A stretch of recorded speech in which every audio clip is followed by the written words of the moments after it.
Espera, Manuel Sánchez Rubal, que compartimos aquí papeles. Yo te paso este papel en blanco. Muy bien. Porque tienes que hacerme una anotación detallada, como es que si tengo la cabeza en mil cosas y en ninguna.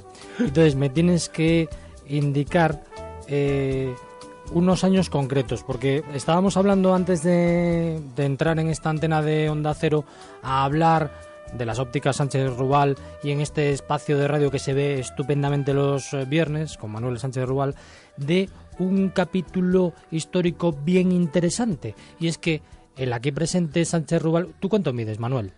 1,96, 1,95. Estás ahí rondando los 2 metros. Bueno, eso cuando tenía pelo. Es probable que ahora sea un poquito menos. No, porque a la hora de tallar siempre ponían el medidor pesaba bastante. Bien ajustado. Entonces ni los Jackson 5 podían simular la altura. Sí. Pero estaba recordando... con esta altura Manuel tuvo que jugar al baloncesto, y efectivamente jugaste al baloncesto de amateur, sí. Pero es que curiosamente siendo joven llegaste a jugar en alguna ocasión con Fernando Romay. Sí, alguna pachanguita. Bueno, Fernando Romay y Indio Díaz jugaban de vez en cuando en la Solana, ¿no? En las pistas aquellas que hay en la Solana, y yo en alguna ocasión pues tengo coincidido allí, pero sin más, ¿no? Y entonces estábamos hablando de los cambios que se producen en las personas, en los jugadores, concretamente hablando de Nate Davis, ¿no? Nate Davis, que era argumento ayer en nuestro programa. Tenemos una semana muy baloncestística. Claro.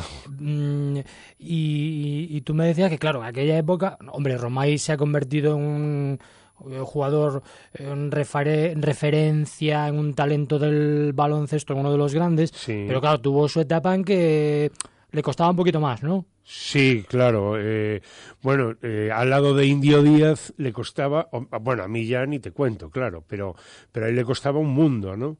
Porque Indio era un jugador muy ágil y además tenía un juego muy agresivo, y Fernando pues no era así, ¿no? Y después, yo es que además no compartí con él en su vida baloncestística absolutamente nada, pero fueron quizá vidas un poco paralelas, porque yo me fui a Madrid a estudiar cuando él pues coincidió que también se iba a Madrid, ¿no? Entonces vi un poco su cambio deportivo, ¿no? Y era espectacular, claro. Cuando tenía aquel coche que era un Ford Fiesta... Sí. Que tenía que echar el asiento para atrás del todo. Eso y aún así tenía complicaciones. Sí, bastantes problemas. Es que a partir de un determinado tamaño, de verdad que es muy difícil ciertas cosas. Los altos lo sabemos. Sí. Sobre todo, lo de viajar en avión, de verdad que es un... Lo ponen cada vez más complicado. Ahora ya no tanto, pero es un pequeño suplicio. Más con las rodillas ahí pegadas. Sí. De hecho, hay una compañía en Estados Unidos que basó todo su argumento de marketing en tenemos espacio para tus piernas, ¿no? O para tus rodillas, no sé cómo decía exactamente, ¿no? Y efectivamente es que es muy incómodo lo de viajar en avión con las rodillas en la garganta. A mí me es incómodo, con lo cual pues a Fernando me imagino que debe de ser un infierno, ¿no? O sea que... Pues por cierto, que jugabais cuando erais chavales, muchos chavales que ahora empiezan el cole serán futuros Romay, y quién sabe si no incluso de la talla de Nate Davis, muchos chavales que iniciaban el cole esta misma semana, y de eso nos vas a hablar, porque es importante, es trascendente, es vital que haya una buena salud visual y un buen cuidado para que los chavales lleguen en condiciones. Eso es. Y luego no confundan la profe con el perchero y esas cosas.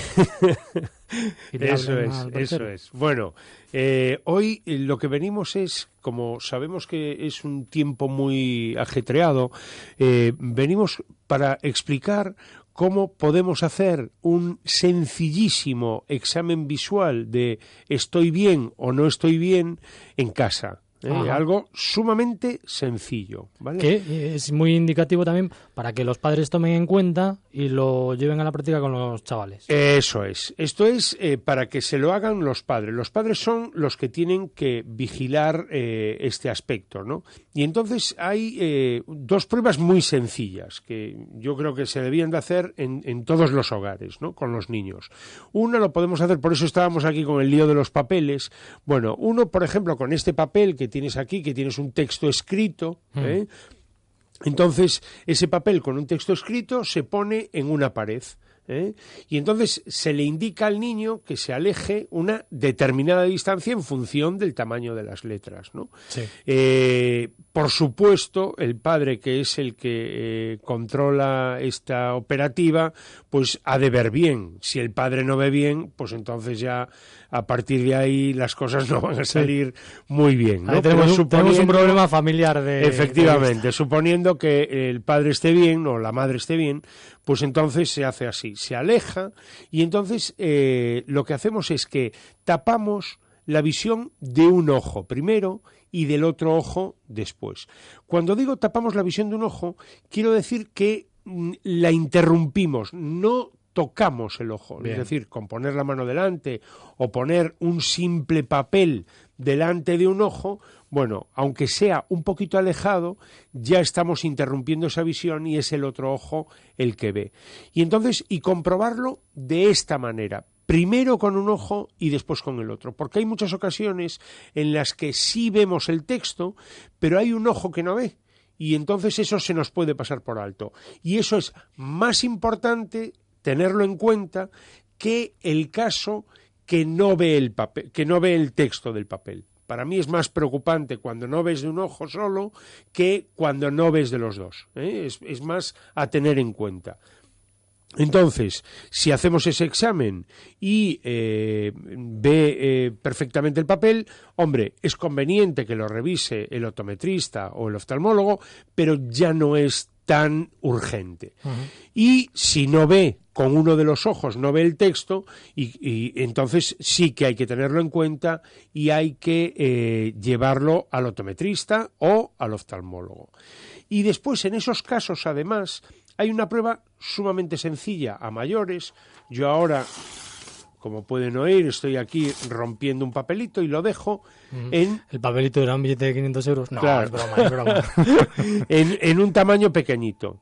Y entonces, lo que hacemos es que lo pinchamos con la punta de un bolígrafo. Se hace un agujerito. Y hacemos un agujerito. Sí. Y a través de ese agujerito lo único que hacemos es, cuando estamos mirando ese texto, ponemos primero sin el agujerito y después nos ponemos el agujerito delante y miramos a través de él.